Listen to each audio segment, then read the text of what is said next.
The sun hung low over Eastside, casting long shadows over the cracked pavement and the sprawling, aging buildings that lined the streets. It was a typical summer evening in the neighborhood, humid, heavy with the promise of a thunderstorm, yet still thick with the kind of heat that made every movement feel labored. For the people of Eastside, this was just another day. But for Isaiah Walker, a human rights lawyer, this was the beginning of something much darker. Isaiah had seen protests before. He had seen the people rallying in the streets, shouting for justice, for the rights they had been denied. He had seen the crowds grow restless, driven by the weight of systemic oppression that seemed to suffocate everything around them. But today was different. Today, the stakes were higher. As Isaiah walked toward the rallying point, the usual hum of the city, cars honking, vendors yelling, children playing, was drowned out by the chants rising from the crowd. No justice, no peace, they shouted, their voices reverberating through the air, full of frustration, hope, and an unwavering demand for change. Isaiah was no stranger to these chants, but there was something in the air today that felt different. The anger felt sharper. The energy in the crowd was more palpable. Isaiah was a man of reason, a lawyer who had spent years fighting for the voiceless in a city where power and privilege often shielded the corrupt and the unjust. But this time, as he stood on the edge of the crowd, watching the protesters wave their signs and rally in front of the police barricades, his mind was clouded by something else, fear. Fear not for himself, but for what might happen today. For what was bound to happen. He knew the police, the same officers who stood in their riot gear across the street, wouldn't tolerate the kind of protest happening before them. They never did. They would escalate. They would intimidate. And if it came to it, they would use force. He had seen it happen time and again. Isaiah. Over here. A voice broke through his thoughts, and he turned to find his friend and fellow activist, Mariah, waving from the front of the crowd. Mariah had always been the one with the fire, the one who believed that the only way to make a difference was to push the system until it broke. She waved again, her face lit with a mixture of hope and determination. Isaiah joined her near the front of the protest, standing beside her as they both faced the growing line of police officers. The tension was thick enough to be sliced with a knife. The protesters chanted louder now, their voices a steady drumbeat against the police's impassive faces. Just another day, huh? Mariah said, her eyes scanning the officers. I feel like something's gonna pop today. Isaiah didn't reply immediately. He knew what she meant. The feeling in the air was unlike anything he had ever felt before. The streets, normally so full of life, now seemed to hum with a sense of impending doom. The atmosphere was electric, charged with a mixture of anger and fear. Do you think we'll get through this without violence? Isaiah asked, his voice low. Mariah looked at him, her expression hardening. I think we're beyond that now. We're past asking for change. We're demanding it. Before Isaiah could respond, the sound of a loudspeaker broke through the noise of the crowd. This assembly is unlawful. Disperse immediately, or force will be used. The officer's voice was cold, mechanical. There was no warning, no attempt to negotiate. Just a demand for obedience. The crowd fell silent for a moment, the words hanging in the air like a threat. Then, as if on cue, the chanting resumed, louder than ever. No justice, no peace. It echoed down the street, defiant and unyielding. Isaiah felt the tension tighten in his chest. The police had made their intentions clear. They weren't here to keep the peace, they were here to control, to suppress, to remind the people of Eastside who held the power. But this time, Isaiah could feel something else, resistance. The crowd wasn't backing down. Mariah squeezed his shoulder. This is it. This is our moment. Isaiah nodded, though his heart was heavy. He had seen the brutality of the system firsthand. He had spent years studying the law, watching the ways in which it was manipulated to serve the powerful. But the law was never on the side of people like him, people like the ones standing in the streets today. Not here. Not in Eastside. A sudden movement caught his eye. A group of officers, led by Officer Derek Harris, moved forward from the line, their hands gripping batons, their faces cold and unreadable. Derek Harris was a name that was well known in Eastside, a figurehead in the police department's most notorious division. He had a reputation for being ruthless, for dealing with troublemakers in the harshest ways possible. Isaiah had heard stories of the officer's brutality, stories that made his stomach churn. The officers began pushing their way into the crowd, using their batons to shove people aside. The crowd pushed back, their chants rising in volume, but it was clear that the tension had reached its breaking point. "Move back! Move back!" an officer barked, shoving a young woman to the ground. The crowd recoiled, but Isaiah could see the anger flashing in their eyes. This was not just about protesting anymore. This was about survival. Suddenly, a shout rang out. "Isaiah! Look out!" Mariah's voice broke through the chaos, and Isaiah turned just in time to see Officer Derek Harris pushing his way toward him. In a moment of terror, Isaiah realized that he was standing at the center of the storm, a target for Harris, who had been eyeing him since he'd arrived at the protest. Before Isaiah could react, Derek Harris was upon him, shoving him with brutal force. Isaiah stumbled, his feet slipping on the wet pavement, and before he knew it, Harris had his arm twisted behind his back, slamming him against the concrete. "You think you're above the law, huh?" Harris growled, his breath hot against Isaiah's ear. Isaiah winced in pain, but despite the force, he didn't flinch. "I'm a lawyer. I know the law," he managed to grunt, trying to twist free, but Harris's grip tightened, his elbow digging into Isaiah's back. He could feel his pulse pounding in his ears. He could hear the crowd screaming, but their voices were muffled by the overwhelming weight of the moment. Harris didn't seem to care who Isaiah was.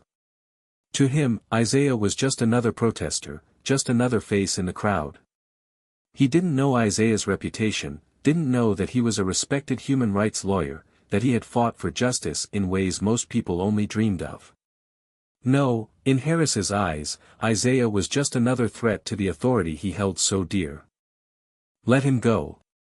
Mariah shouted, pushing her way through the crowd, but two officers blocked her path, shoving her back. The pain was becoming unbearable, and Isaiah could feel the blood rushing to his head. His breath came in short gasps as Harris's weight pressed down harder on him.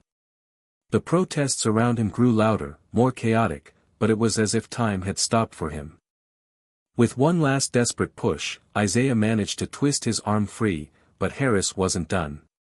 In one swift, brutal motion, Harris drew his baton and swung it down, striking Isaiah across the back of the legs. The blow sent Isaiah crashing to the ground, his body racked with pain. The world around him seemed to fade, consumed by the red-hot flash of pain and the blaring of sirens. The crowd was now in full riot mode, and the tension was about to explode into violence. In that moment, Isaiah realized something: the fight for justice wasn't just a legal battle anymore. It was a fight for his very survival. And this protest, the one that had started as a call for change, was now the spark that would ignite the flame of resistance, a resistance that would burn far beyond the streets of Eastside. As he lay on the cold pavement, unable to move, he knew that nothing would ever be the same again. The air was thick with tension as Isaiah Walker sat in the small, windowless holding cell, the clamor of voices and echoing footsteps from outside only adding to the pressure that had built in his chest. The sharp, sterile light above him flickered intermittently, casting long, shifting shadows along the walls. He stared at the concrete floor, his mind racing in circles, trying to make sense of what had just happened. The peaceful protest in Eastside had escalated quickly. What started as a simple rally against police brutality, a call for justice in a neighborhood long plagued by systemic racism, had turned into a scene of chaos and violence. Isaiah had been caught right in the middle of it. He'd been shoved, tackled, and forced to the ground, his body pinned beneath the weight of Officer Derek Harris. A moment of fury, a moment of fear, a moment that had somehow spiraled into something much bigger. Isaiah had only been trying to calm things down. He had been there as a lawyer, to monitor the protest and ensure that it stayed within the bounds of the law, to make sure that no one was hurt. But something about the way Harris had reacted, his unrestrained aggression, the way he disregarded Isaiah's plea for reason, had left a bitter taste in his mouth. Now, hours later, Isaiah found himself alone in this cell, still unable to grasp what had transpired. It was a violent encounter, one that was hard to explain, and he was certain that the media would soon paint him as the instigator, a troublemaker stirring up unrest in an already volatile neighborhood. It was a narrative he had fought so hard to avoid, until now. The door to the holding cell creaked open. Isaiah looked up to find an officer standing there, a short, stocky man with a square jaw and a dispassionate expression. "Isaiah Walker," the officer said, checking the clipboard in his hands. "Yeah," Isaiah replied, trying to keep his voice steady. He stood slowly, his muscles sore from the rough treatment he'd endured just hours ago. "You're free to go. Charges have been dropped," the officer muttered, as if the words didn't mean much. The door opened wider, and Isaiah stepped into the dimly lit hallway. The officer didn't offer any more explanation, and Isaiah didn't ask for one. He could feel the weight of the world pressing down on him. As he made his way through the building, he tried to shake the cold, oppressive feeling that had settled over him. He had been let go, but the damage had already been done. When he finally stepped outside, the chill of the evening air hit him like a slap. The sky had deepened into an inky black, and the streets of Eastside were eerily quiet. The protest had fizzled out, with most of the crowd either scattering or being forcibly removed by the police. A few stragglers remained, speaking in hushed voices, their faces etched with frustration. Isaiah reached for his phone, the heavy weight of it in his pocket a reminder of the world outside that was already buzzing with the aftermath of the events. The notifications lit up one by one, all of them from friends, family, and colleagues. He opened the first message, the screen flashing with a headline that made his heart drop into his stomach. Human rights lawyer arrested during Eastside protest. The article was already live. The text was vague at best, accusing Isaiah of inciting violence during the protest. It mentioned that a prominent figure in the legal community had been arrested after a confrontation with police officers, but it didn't go into detail.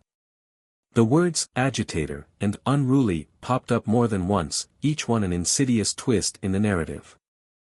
Isaiah's hand trembled slightly as he read, feeling the sting of betrayal in the pit of his stomach. They'd painted him as the enemy. The media had already picked their side, and the story had been spun to fit a specific narrative, a lawyer, a so-called defender of the oppressed, now caught in the chaos, encouraging violence against the very officers he had sworn to respect. His heart beat faster as he scanned the comments beneath the article, the words from strangers a bitter reminder of the world he was fighting against. Should have stayed out of it. Another radical causing trouble. He got what was coming. The vitriol spilled from the screen, each comment a slap to the face. Isaiah quickly locked his phone and shoved it back into his pocket. He didn't have time to dwell on the fallout, not yet, anyway. He needed to focus. He couldn't let this setback stop him from seeking the truth. He had to understand what had happened. The media could spin the story all they wanted, but Isaiah knew the reality was far different. He had seen the way Harris had lashed out during the protest, the way he had grabbed Isaiah by the collar and slammed him against the pavement, even after he'd identified himself as a lawyer. It wasn't just excessive force, it was deliberate. Isaiah was certain of it. And there was something more, something he couldn't quite put his finger on. Derek Harris hadn't just been acting out of anger or fear, there had been something almost personal in his attack. Isaiah's thoughts were interrupted as he approached his office building. The front door was unlocked, and the flickering light from the lobby illuminated the path ahead. It had been a long day, but there was no rest for the weary. Inside, The dimly lit reception area was empty, the hum of the air conditioning the only sound in the otherwise quiet space. His office was on the second floor. He made his way up the staircase, his footsteps echoing in the stillness. When he reached the top, he found his assistant, Claire, sitting at her desk, typing away on her laptop. Claire looked up when she heard him enter. "Isaiah. Thank God you're okay," she said, standing and walking over to him.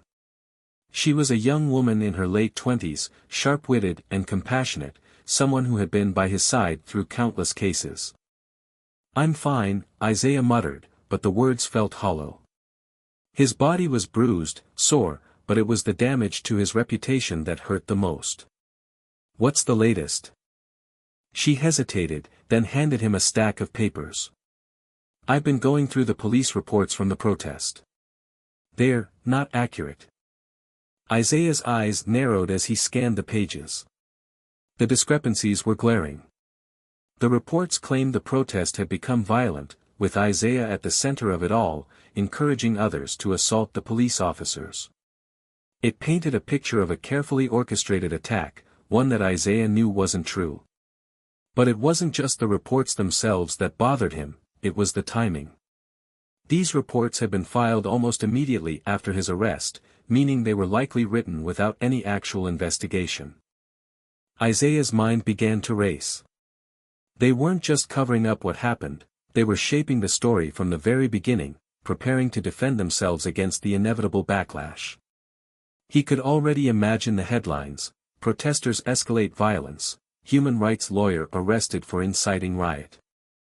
"I need you to get me everything, every video, every photo, every witness statement you can find," Isaiah said, his voice low but steady. "We need to prove what really happened." Claire nodded, already opening her laptop. "I'm on it."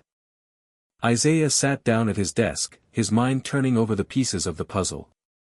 The media was already set to destroy him, and the police were circling their wagons, preparing to cover their tracks.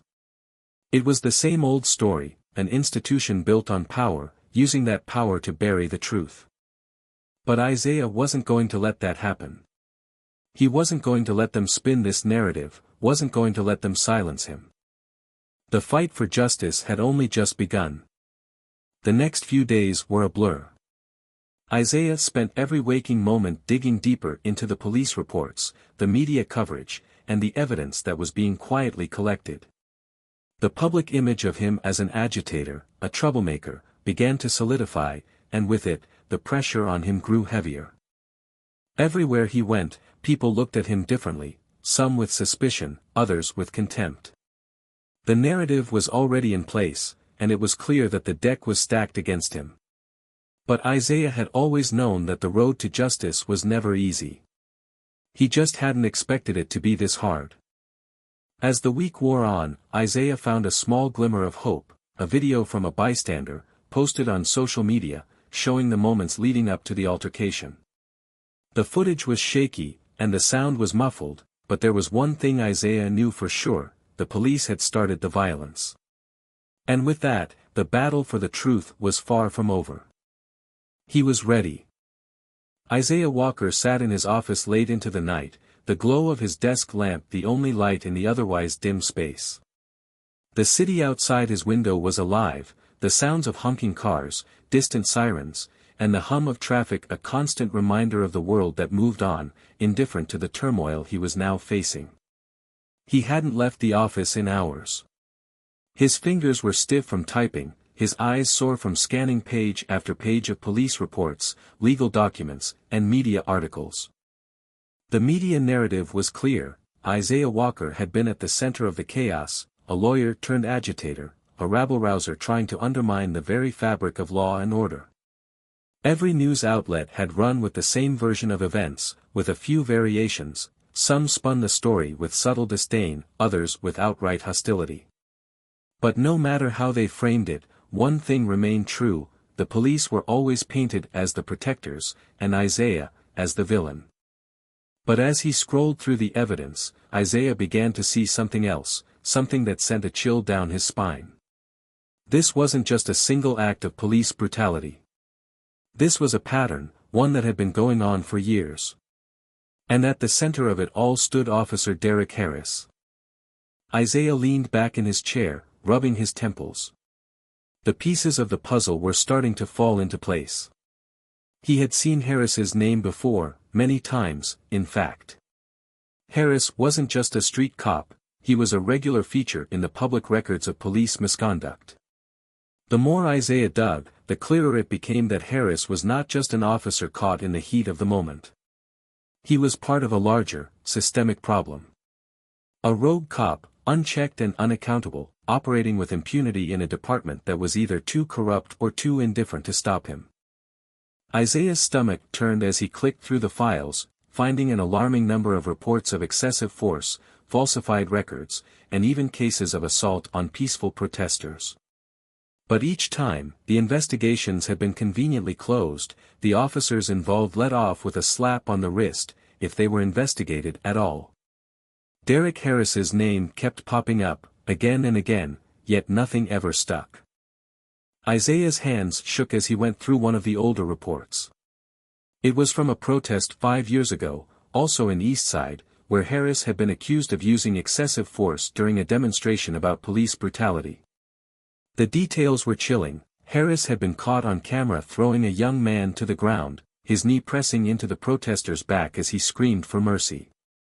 The footage had been blurry, and the investigation had been closed quickly, citing a lack of clear evidence. The protester in question, a young man named Mark Thomas, had mysteriously disappeared shortly afterward, his whereabouts never officially tracked. This wasn't an isolated incident, Isaiah realized.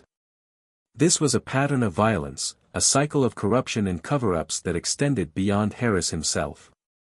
The deeper he looked, the more he uncovered, officers falsifying reports, destroying evidence, coercing witnesses into silence. And every time, the department closed ranks and shielded its own. The same names kept reappearing, officers who had been implicated in similar cases of misconduct but had been allowed to remain on the force. Isaiah's fingers trembled on the mouse as he clicked through another link, one that led him to an internal memo, a communication from within the police department. The memo outlined a strategy to handle unruly protesters, with specific directives on how to de-escalate situations by any means necessary. The wording was euphemistic, but the implications were clear. De-escalation wasn't about restraint or peaceful resolution, it was about maintaining control, by force if needed. His heart raced as he dug deeper, finding more and more evidence of the department's willingness to silence anyone who dared to speak out. Officers had fabricated evidence, intimidated witnesses, and even planted false information in official reports. Isaiah felt the weight of each new revelation settle heavily on his shoulders. This wasn't just about his personal fight for justice anymore. This was about systemic corruption that had been allowed to fester unchecked for years. The truth was more insidious than he had ever imagined, and the danger of exposing it was far greater than he had anticipated. Isaiah took a deep breath and closed the file on his computer. His mind was reeling, and for a moment, he just sat there in the silence of his office, staring at the empty space in front of him. It felt like everything he had worked for, his career, his mission, his entire purpose, was now on the line. This case wasn't just about one incident of police brutality. It was about uncovering the rot at the very heart of the system. But that system wasn't going to give up its secrets easily. The sound of footsteps in the hallway outside his office door pulled him from his thoughts. He hadn't expected anyone else to be here at this hour. The door creaked open slowly, and Claire's familiar face appeared in the doorway. "You've been at it for hours," she said, her voice tinged with concern. She stepped into the room, crossing the space to sit across from him. "You're not going to solve this tonight, Isaiah." He didn't answer right away. His eyes were distant, still staring at the files on his desk as the weight of what he was about to do settled over him. "I can't let it go, Claire," he said, his voice hoarse. This isn't just about me anymore. It's about everything we've been fighting against. This department, this system. It's rotten to the core. And I think I've only scratched the surface. I need to go deeper. I need to expose it all. Claire sighed, running a hand through her hair. I know. But we have to be careful. There's so much at stake. If they find out what you're doing, they'll do everything they can to stop you. They'll go after your reputation, your career. And if it comes down to it, they won't hesitate to do something worse. Isaiah met her gaze. He had heard those words before, countless times from people who had warned him not to take on cases like this. But this time felt different. The weight of corruption was too great to ignore, and Isaiah knew that he couldn't back down now. Not when the truth was within reach. I don't care about my reputation, he said, his voice unwavering. But I do care about the truth. And the people who have been silenced for far too long. If I can expose this, maybe, just maybe, we can start to fix things. But I need your help. Claire hesitated, her eyes flicking over the papers on his desk, the mounting evidence of corruption and lies. You know I'm with you, Isaiah. But we need to be smart about this. We need to get the proof we need without tipping them off. If we're not careful, this could backfire. We're talking about powerful people here, people who don't take kindly to being exposed. Isaiah nodded. I know. But we can't stop now. We've come this far. We just need to dig a little deeper. I'll reach out to some of the witnesses from the protest. There's got to be more footage out there, more people who can back up what really happened. Claire stood up, placing a hand on his shoulder. All right. Let's do it. But we're going to have to be careful. We can't let them know we're on to them. Not yet. Isaiah gave her a grim smile. I know. We'll keep this quiet. But we're going to expose everything. We're going to bring this system down. As the night wore on, the pair worked in silence, each lost in their own thoughts, the weight of the investigation pressing down on them. The city outside continued to pulse with its usual rhythm, unaware of the storm that was brewing beneath the surface. Isaiah knew that time was running out. The deeper he dug, the more dangerous it became. But he couldn't stop. Not now. The web of lies was far bigger than he had imagined, and the stakes had never been higher. But Isaiah was determined to see it through. He wasn't just fighting for justice anymore. He was fighting for the future, for the truth that could bring down an empire of corruption. And he wasn't going to stop until it was exposed, no matter what it cost him. He was all in now. Isaiah Walker sat in his office late into the evening, the once comforting hum of his computer now a dull, oppressive sound in the background. He had spent the entire day reviewing new evidence, hoping to connect a few more dots in the sprawling web of police misconduct and corruption. The more he uncovered, the darker the truth seemed to become.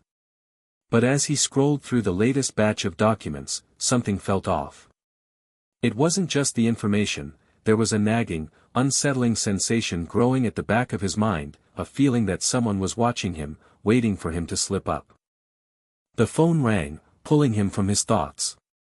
He glanced at the caller ID. It was Claire. His heart skipped a beat, and he answered it quickly, hoping for news that would bring a sense of relief to his increasingly strained nerves. Isaiah, we need to talk, Claire said, her voice tight, almost frantic. What's wrong? He asked, his pulse quickening. I've been digging into the internal documents you sent me, those police reports you're trying to corroborate. And her voice faltered. I found something that doesn't sit right. Isaiah sat up straighter, the weight of the last few weeks pushing down on him. His breath caught. What are you talking about? There's a leak. Someone in the legal community is passing information to the police. Specific details about your investigation, things only you and I knew. A cold chill ran down Isaiah's spine. His mind raced as he tried to process her words. Who could it be? They had been careful, meticulous. Only a handful of people knew about the specifics of his investigation. But the more he thought about it, the more the pieces began to fall into place. His own colleagues, people he had trusted, had been giving information to the very system he was trying to expose. "Are you sure?" Isaiah asked, trying to steady his voice. "There's no doubt. I've cross-referenced the police reports with the case files, and certain leaks match up with the exact timing of your meetings, your emails. Whoever it is has been feeding the cops intel on your every move. Isaiah, they're one step ahead of you." Isaiah felt the blood drain from his face. He had always suspected that there were eyes on him, that the police would eventually catch wind of his investigation. But to learn that someone within his own circle had betrayed him was another blow entirely. He had always believed that in this fight for justice, he could count on his peers, on the people who shared his commitment to exposing the truth. Now that trust had been shattered. "I need to find out who it is," he said, his voice low, filled with determination. "We can't let this go. We need to cut this leak off before it gets worse." Claire hesitated, and Isaiah could sense her concern. "I know you're angry, but you need to be careful. If they're leaking information to the police, they're already part of the problem. They know what we're doing. You have to be strategic." "Strategic?" Isaiah's voice was laced with frustration. "These people are undermining everything we're working for. How much worse does it need to get before we start confronting it head-on? I'm not saying you should back down. But you need to figure out who this is without tipping them off. Whoever it is, they're too close, Isaiah. And the last thing we need right now is a misstep." Isaiah took a deep breath. He knew she was right. The moment he confronted the leak, it would be a game of high stakes. He couldn't afford to make a mistake. Not now. Not when everything had been building up to this moment. "I'll figure it out," he said quietly. "But I need you to run a background check on everyone who's had access to this case, lawyers, paralegals, clerks, anyone. Someone has to know something. I'll start looking into the police side. If we're dealing with a leak, there has to be someone inside who knows what's going on." There was a long pause on the other end of the line before Claire spoke again. "Be careful, Isaiah. They won't hesitate to take you down if they know you're onto them. I'll keep digging on my end. Stay safe." "I will," he replied, though the words felt hollow. Safety was the last thing on his mind right now. The only thing that mattered was uncovering the truth, and if that meant burning bridges, so be it. As the phone call ended, Isaiah was left alone in his office, the weight of betrayal settling heavily on his chest. He stared at his computer screen, the words on the page blurring as his mind raced through a million thoughts. Who could it be? Who had the access, the knowledge, the motive to betray him? He thought back to the people who had been closest to him during this investigation, the junior lawyers who had worked alongside him, the old contacts in the legal community who had vouched for him when he'd first started. Could one of them have turned on him? Then, there was Derek Harris. The officer who had attacked him during the protest. The officer who had made it his personal mission to shut Isaiah down. What if Harris knew something? What if he had somehow found a way to infiltrate Isaiah's circle? The idea that Derek Harris could be involved in the leak sent a surge of anger through Isaiah's veins. He would have to be careful about accusing anyone, though. Every step had to be calculated now. With the investigation into the leak hanging over him, Isaiah spent the next few days trying to balance his growing suspicions with the need to keep up appearances. He knew that his every move was being watched, and he was no longer sure who was loyal or who was working against him. Trust had become a rare commodity. Meanwhile, Derek Harris had become even more aggressive. His presence loomed over Isaiah's every step, both physically and figuratively. Harris seemed to be everywhere, at protests, in legal meetings, and especially in the press, where he was quick to deflect blame and point fingers at Isaiah. His confrontations with Isaiah had taken on a more personal tone. There was no longer any pretense of professional decorum. Harris was hunting him down, trying to intimidate him at every turn. But Isaiah wasn't one to back down. He had always known that this battle was going to be a long and hard one, but now, the stakes were higher.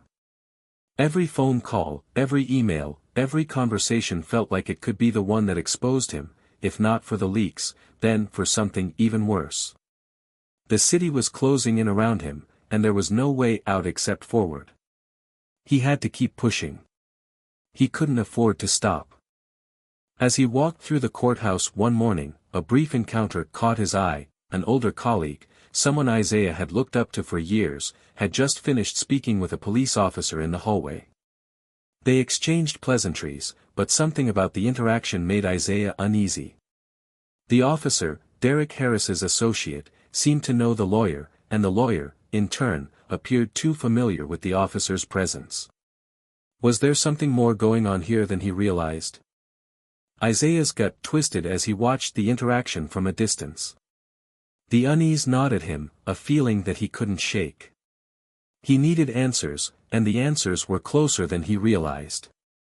But with the police breathing down his neck and a traitor in his midst, every decision now came with consequences. He was running out of allies, and the clock was ticking. Derek Harris was getting closer, and Isaiah had to find out who he could trust before it was too late. Isaiah Walker's hands trembled as he stared at the file on his desk. The contents were damning, exactly what he had been waiting for. For the first time in weeks, a flicker of hope ignited within him. He had met someone, a police officer, no less, who was willing to talk. The officer had reached out to Isaiah anonymously, having seen the lawyer's tireless work fighting against the corrupt system. The whistleblower had promised to provide evidence, documents, and first-hand testimony that would expose the inner workings of the force. But, more importantly, this officer had promised to tell Isaiah the truth about Derek Harris. Isaiah had been skeptical at first. Whistleblowers, especially from inside the police department, were rare, especially ones who weren't already caught up in some internal battle with the system. But the more the officer had shared, the more it seemed like the breakthrough Isaiah needed to uncover the full extent of the corruption. His phone buzzed, snapping him out of his thoughts. He quickly glanced at the screen. It was a text from the whistleblower. "Whistleblower, I'm in. Meet me at the usual spot. Bring the files." Isaiah's pulse quickened. This was it. He had been waiting for this moment, for the person who could confirm the details that would bring down Derek Harris, maybe even the entire precinct. He had no way of knowing whether the officer was truly trustworthy, but he had no choice but to take the risk. It had been a week since the conversation with Claire about the leak. She had found nothing more, but every lead Isaiah had followed had turned up dead ends. The more he pushed for answers, the more shadows seemed to loom over him. Something was off, and he could feel it tightening around him, like a vice. The police were watching him, no question about that, but now, there was someone who was willing to fight alongside him. The rendezvous point was a dilapidated, empty warehouse on the edge of the city. It was a place Isaiah knew well, one of those hidden corners of the urban landscape that no one ever bothered to look at twice. He arrived 10 minutes early, his heartbeat thrumming in his chest as he scanned the area. The neighborhood was quiet tonight, too quiet. A few cars were parked nearby, but the shadows made it hard to see who was inside. Isaiah took a deep breath, gathered his courage, and made his way inside. The interior of the warehouse was cold, filled with the scent of stale air and dust. The faint sound of dripping water echoed from somewhere in the distance. Isaiah walked cautiously, his footsteps echoing as he approached the far corner. There, standing in the dim light, was a figure cloaked in darkness. "Isaiah," the voice came low and steady. "You made it." Isaiah's heart skipped. The figure stepped forward, and a police badge glinted in the dim light. It was the whistleblower. "I didn't expect you to come alone," the officer continued. "Good. Keeps things simple."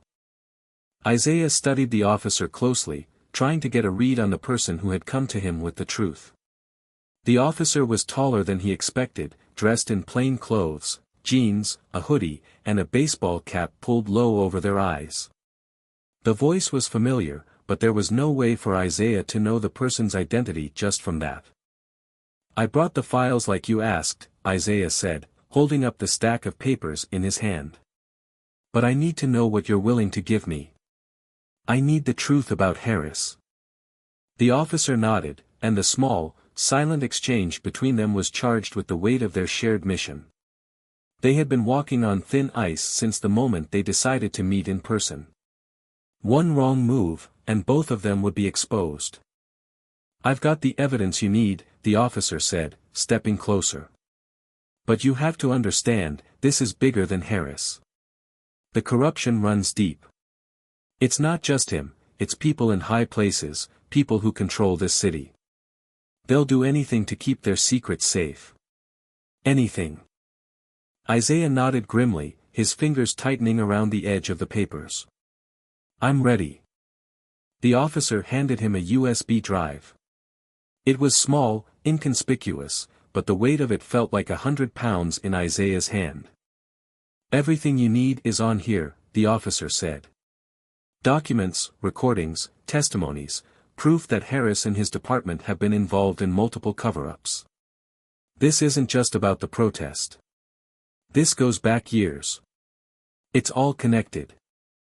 Isaiah's mind raced as he processed the words. This was what he'd been hoping for. This was the breakthrough he needed. "Thank you," Isaiah said, his voice sincere. He could feel the tension between them easing slightly as he slipped the drive into his jacket pocket. The officer hesitated for a moment before speaking again. "There's one more thing. You need to be careful. I'm not the only one who knows what's going on. There are others, people who have been working to expose this corruption from the inside. But you can't trust everyone. There's a lot of dirty money changing hands, and the wrong person finding out could get you killed." Isaiah's stomach tightened. "I'll be careful." The officer took a step back. "We have to go. If they know I'm meeting with you." The sound of a car engine revving interrupted the officer's words. It was distant at first, but quickly growing louder. Isaiah's heart dropped into his stomach. He felt the familiar rush of adrenaline surging through his veins. This wasn't just a coincidence. Someone had followed them. "Get out of here," the officer hissed, pushing Isaiah toward the door. But it was too late. The screeching of tires echoed through the warehouse as a car slid to a halt.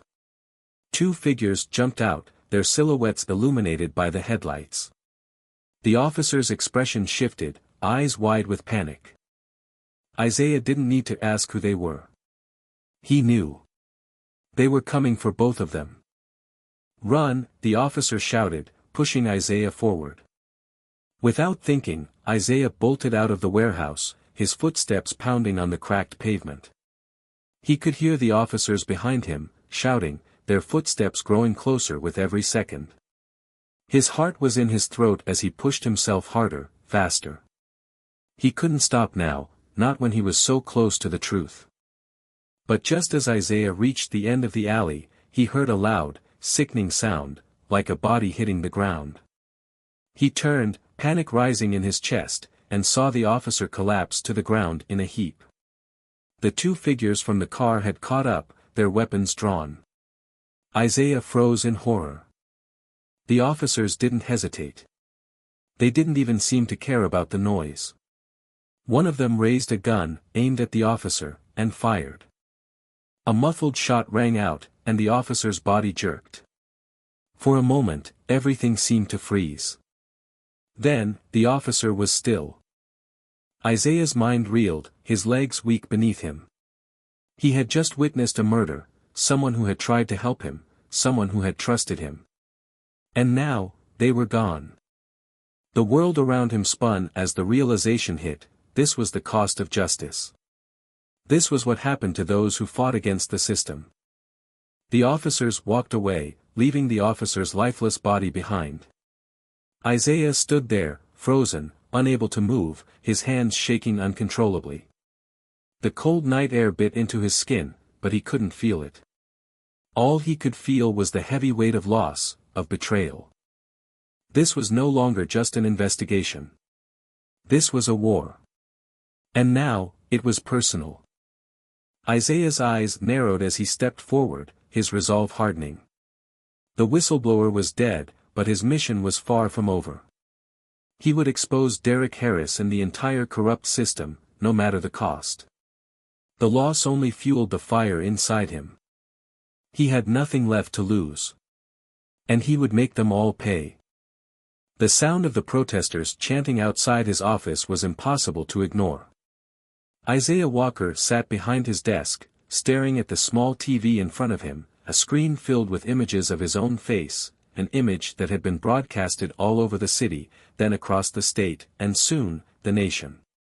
His face had become the symbol of resistance. His story, the brutal beating by Officer Derek Harris, had captured the public's attention in a way he hadn't anticipated. The images flashed in his mind like a nightmare, the protest, the flash of blue and red lights, the harshness of the officer's hands slamming him to the ground. But now, those same images were being used as ammunition. They were no longer just his story, they were the catalyst for something larger, something bigger than he could have ever imagined. As the media frenzy continued to unfold, the narrative was becoming something Isaiah didn't recognize. He had always been driven by justice, but now it felt like the very system he'd spent years trying to navigate was being weaponized against him. The television anchor's voice echoed in the background, repeating the same soundbite that had made its rounds in every news cycle. Human rights lawyer Isaiah Walker is demanding justice after being brutally assaulted by an officer during a peaceful protest. The image of his battered face flashed on screen. The swelling, the bruises, the blood, images meant to evoke anger, fear, and sympathy. But what they didn't show was what had happened after the assault. They didn't show the hours he spent in the police station being questioned, the way his reputation had been torn apart by the very force he was trying to expose. The media had turned him into a symbol of injustice, but they hadn't yet begun to dig into the layers of the corruption he was up against. Isaiah's phone buzzed on his desk, snapping him back to the present. It was Claire, his most trusted ally in the legal community. She had been working tirelessly to keep his case afloat in the wake of all the media attention. "Claire, they're calling it a police protest now. You need to be careful. I just got word that Harris is coming after you with everything he has. They've already started digging into your past, trying to discredit you. Watch your back." Isaiah's jaw clenched as he read the text.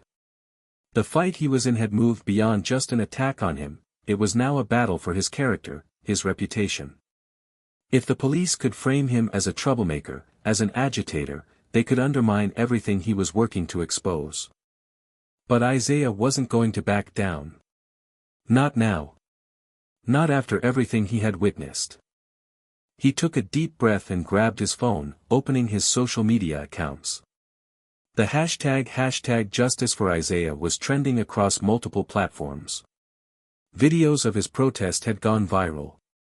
News outlets had picked up the story, showing clips of Isaiah on the ground, held down by Officer Harris while others looked on.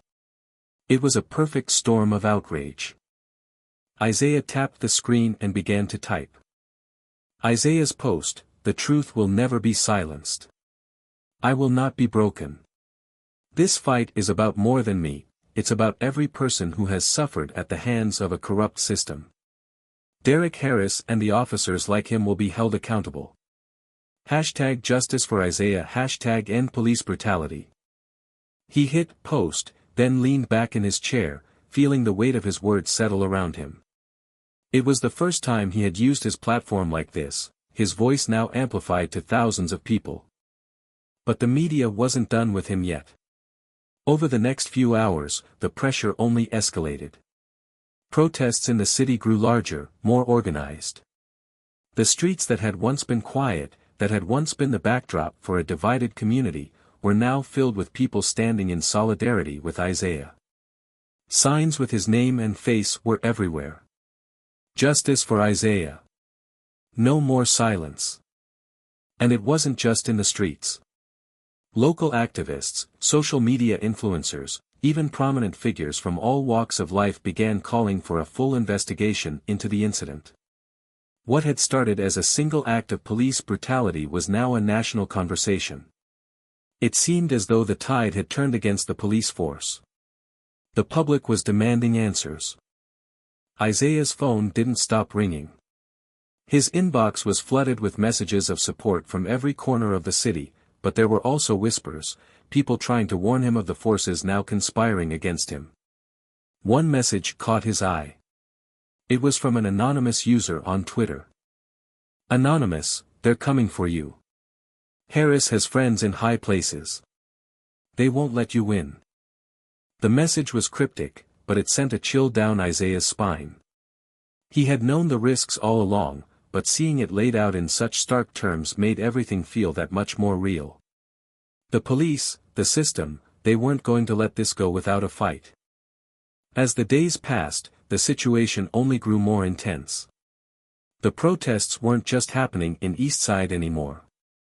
They had spread to other parts of the city, and soon, the entire state was buzzing with calls for reform. Social media was flooded with videos of peaceful protests, people speaking out, demanding that the officers involved in Isaiah's beating be held accountable. Hashtags like #EndPoliceBrutality and #JusticeForIsaiah were now trending nationwide. The world was watching. But as public support for Isaiah grew, so did the police force's resistance. The department wasn't just trying to suppress his investigation anymore, they were trying to control the narrative. The media coverage began to shift. The police weren't just defending themselves, they were on the attack.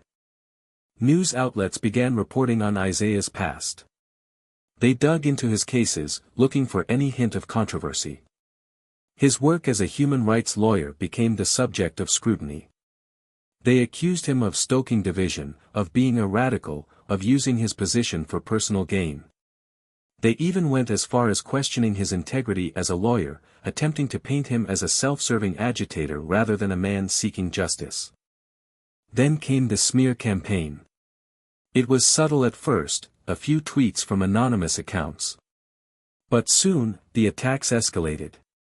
His credibility was being undermined by false claims and doctored evidence. His name, once synonymous with justice, was now being dragged through the mud. And Derek Harris? He was nowhere to be found. Despite being the officer at the center of the controversy, Harris remained silent. But the damage he had done was already taking root. The department stood behind him, and now, they were circling their wagons, pushing back against the growing tide of public outrage. Isaiah could feel the weight of the war he was fighting. His phone buzzed again. It was Claire. "Claire, we've got a problem. The DA is planning to drop charges against Harris. They're going to say it was an isolated incident, a misunderstanding. They're not going to arrest him." Isaiah felt his chest tighten. His blood boiled. This was what they were up against, more cover-ups, more lies, more manipulation of the truth. The city was on edge. Protests turned into riots in some places. As the days wore on, the protests became more chaotic, the tension growing higher with each passing hour. The streets of Eastside were alive with voices, angry, determined voices. The public wasn't backing down, but the police were digging in their heels. Isaiah walked to the window of his office and stared out at the throngs of people gathered outside. They were here for him, but more than that, they were here for justice. For the truth. His mission had always been about the law, about fighting for what was right. But now, it felt like the battle wasn't just against Derek Harris, it was against an entire system that had been built on corruption, secrecy, and power. Isaiah knew he couldn't let them win. He had come too far. Time to turn up the heat, he muttered to himself. The media had been his platform, but social media, his growing online presence, was his weapon. If he could keep the pressure on, if he could expose every lie, every cover-up, he would make them hear the people's voices. And that was exactly what he planned to do. The next few days saw Isaiah's strategy in full swing. He began organizing online campaigns, rallying supporters, and pushing for accountability in the public eye. He used every avenue available, press conferences, interviews, social media posts, and more, to keep the truth front and center. And as the protests grew larger and louder, the police force began to feel the pressure mounting against them. But the battle was far from over. The system was relentless, and the people behind it weren't going to give up without a fight. Derek Harris was just one man, but he was a symbol, a figurehead for everything wrong with the system. And until that system was torn down, the fight would never truly end. Isaiah was ready. The public had rallied behind him, but it was time for him to take the fight to the next level. He had no choice now, he had to expose the full extent of the corruption, no matter what it cost him. The people were listening. And now, so were the powers that be.